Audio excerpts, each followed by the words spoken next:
everybody. Welcome back to the Royal Read. I am so glad you decided to stop by and see what I'm reading on today. But before we get started, you know what I'm going to say. Have you subscribed yet? Go right down here in your settings and find your subscribe button and go ahead on and subscribe. And while you're in there, hit your notification bell so you'll know when I upload or when I just want to pop in like I am right now. And give me a thumbs up so you know that you are helping me with my nemesis, helping me to fight against that unrelenting beast of an algorithm. I really, really would appreciate it. And also, don't forget about our join button down here. That is for our channel memberships. And if you choose to become a channel member and a part of the reading club, you're going to help this channel to improve, grow, and just to continue. And oh, would I be oh so grateful if you would. All right, let's get into this pop-up read. This read is about just trying to just,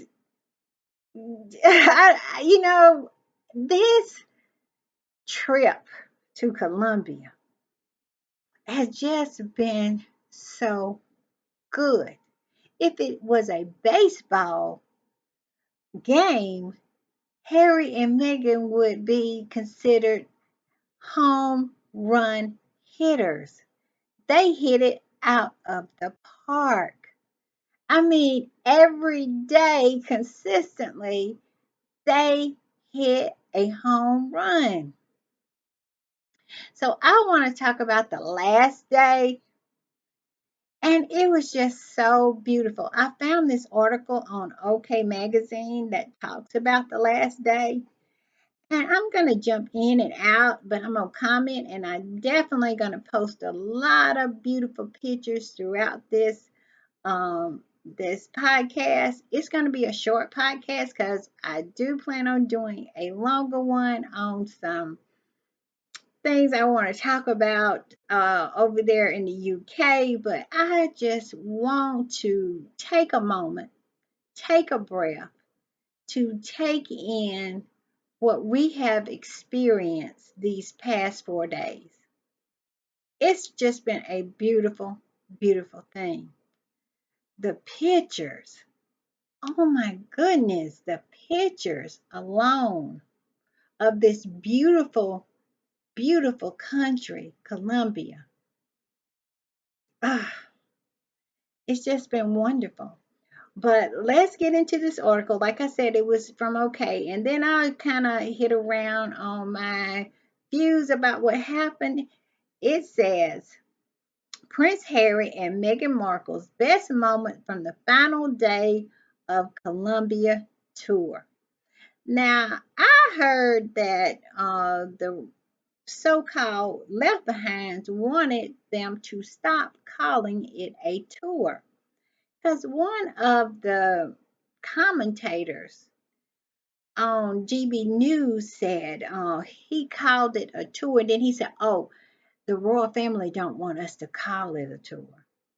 Told on themselves. But unfortunately for the royal family, they don't get to tell people what to do, except the people at GB News and the toxic British media.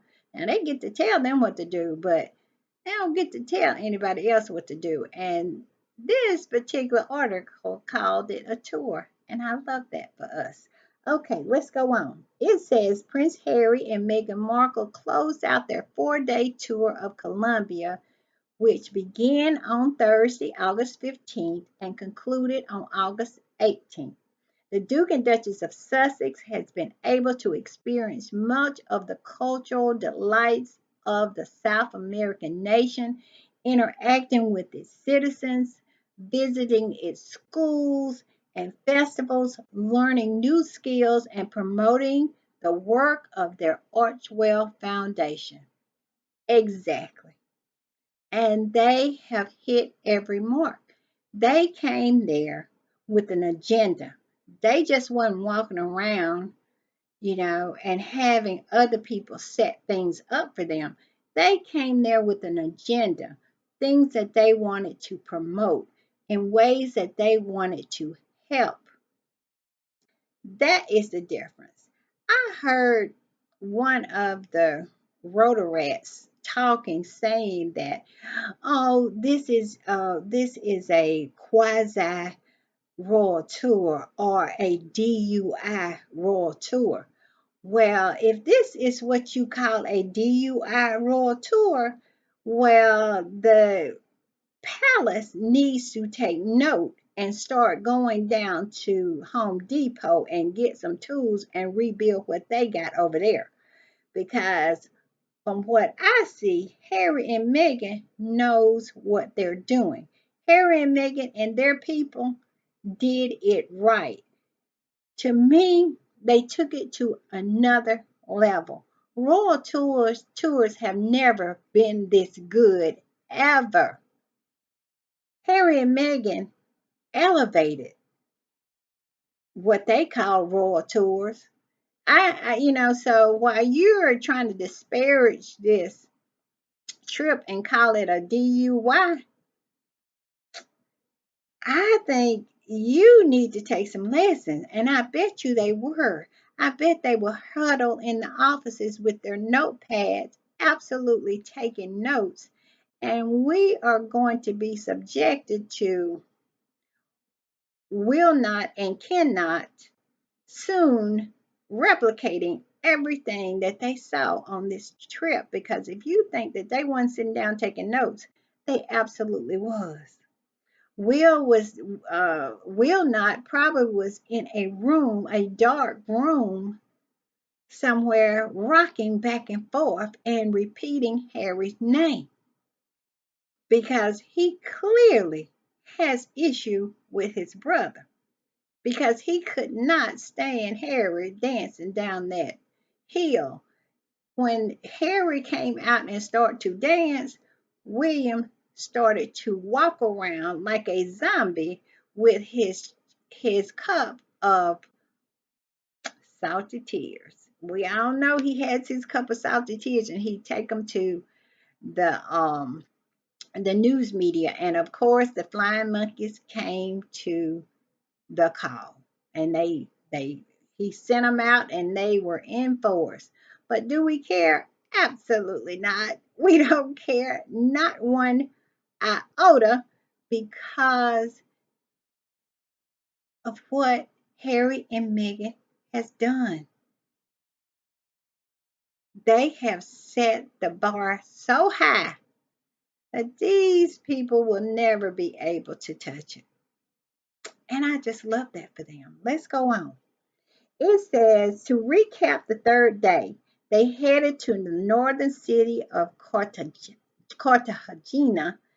and visited, and I am going to put the name of the school, the local drumming school, right down here, because I am not going to try my hand at Spanish when I know I'm not good at it, and I definitely don't want to insult such a beautiful language and beautiful people. So I am going to restrain from trying to butcher trying to attempt to say the names of these places and end up butchering them. All right, so I'll put it right down here. And the local drumming school, and I am going to put pictures up of the local drumming, and it was so beautiful. And it's my impression that it was out on a beach. It was more like a beach setting, and it was so, and I'll tell you what was so beautiful, the painting on the fences, all different colors, just the visuals of this tour is just striking, to say the least. It was and is a beautiful, beautiful country. Colombia is a beautiful country, and Harry and Meghan showcased this country in such a, it was just exquisite. That's the only word I can come up with. In such an exquisite way. Let's go on. It says also the Duke and Duchess attended a Afro Women's Power. It says the Duke and Duchess kicked off their final day by attending a panel discussion titled Afro Women in Power. The forum was, and I'll put it right here, the Municipal Theater in Cali with Vice President Marquez. And that was so sweet too. And it was so nice. And it seemed like everybody was so thrilled to be there. It was a theater full of women.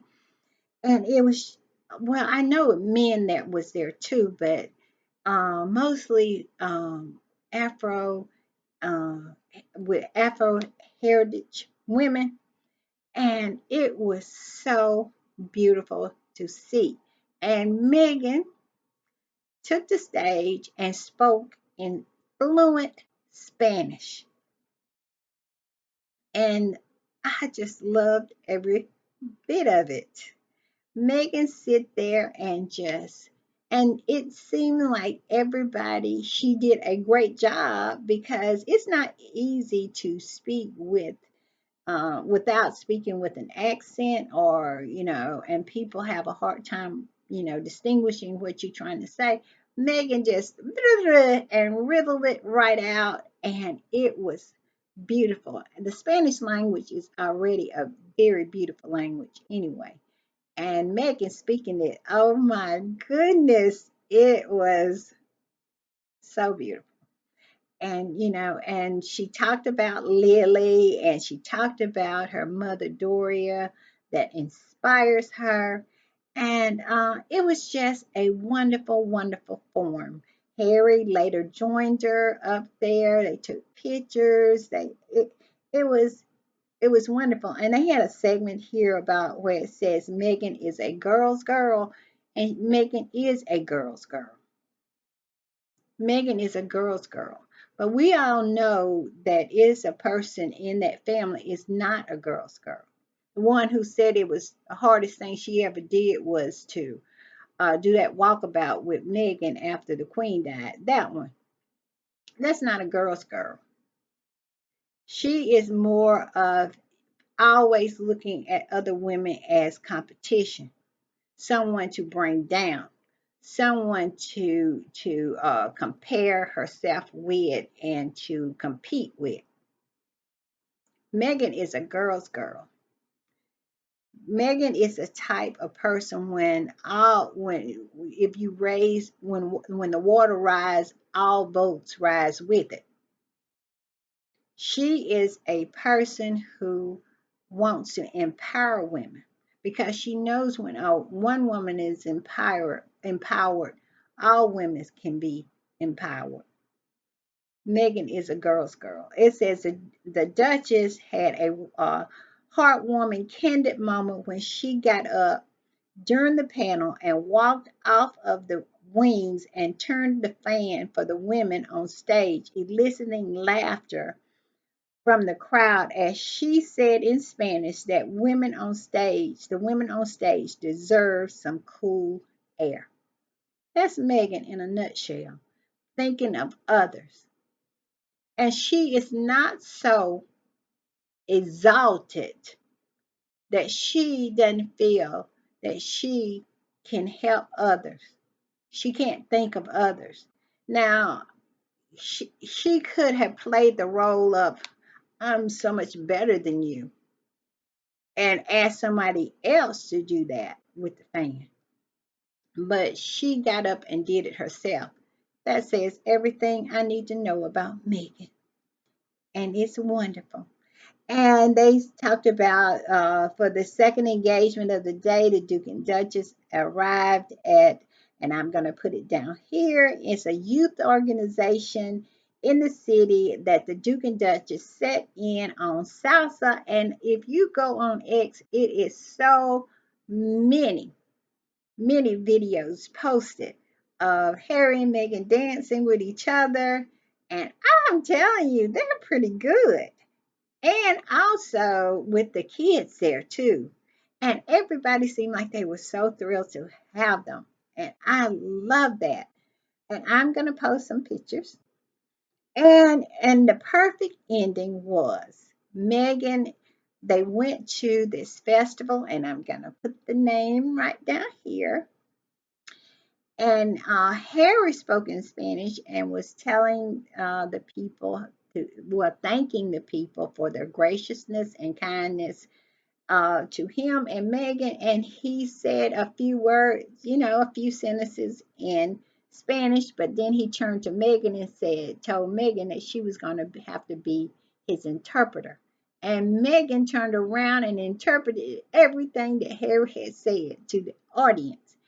And Vice President Marquez, his husband, seemed like he was just so impressed by the whole thing, and so was the mayor, because the mayor and his wife, who had posted earlier that before this whole event happened, this is the mayor of Cali.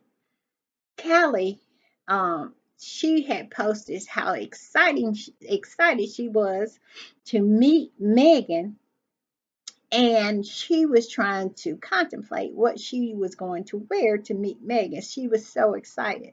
So they were there. And they all were so impressed with Meghan and how Meghan was able to act as a translator to Harry. And they were given gifts, and it was just so wonderful. And I am going to post some of it here. And they was just surrounded by people, loving people. We only get the bad side of Colombia. Harry and Meghan went over there and highlighted that it's way more good than bad, that all countries have their issues, because it's places here in America. If you only highlighted them, you would think America was a horrible person. We have a GUN problem, but it is not to the point where you don't have play. The majority of America is safe, but you do have areas where it is a problem. Every country does. And we just saw what went on with the UK. So they can just miss me with all of their talk about the negativity towards this country, because Harry and Meghan has showed it to be the most beautiful place. I'm telling you, it is magical, to say the least. All right, y'all, I just popped in to kind of, round off, and put do a update and a recap of the last part of their trip. And I'm just like glowing. I'm in the afterglow of this so successful trip that Harry and Meghan has graced us with. All right, y'all. See you later.